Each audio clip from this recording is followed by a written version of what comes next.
Hey everyone, welcome back to the channel.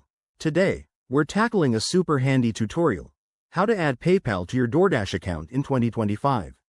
Whether you're looking to streamline your payments or just want more flexibility with your food deliveries, this step-by-step guide will get you set up quickly and easily.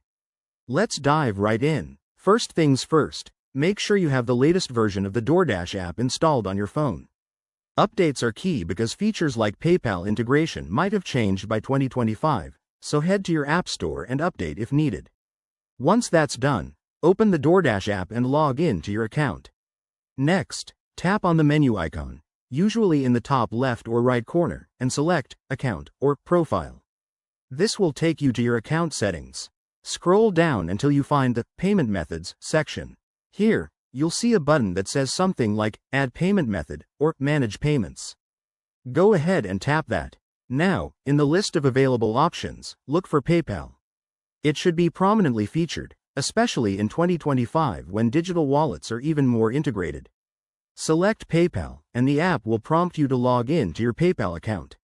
Enter your PayPal credentials securely. Don't worry, DoorDash uses encryption for this.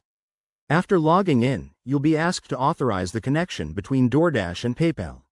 Review the permissions carefully, then hit Agree or Confirm. DoorDash might ask you to verify your identity or add a funding source, so follow any on-screen instructions.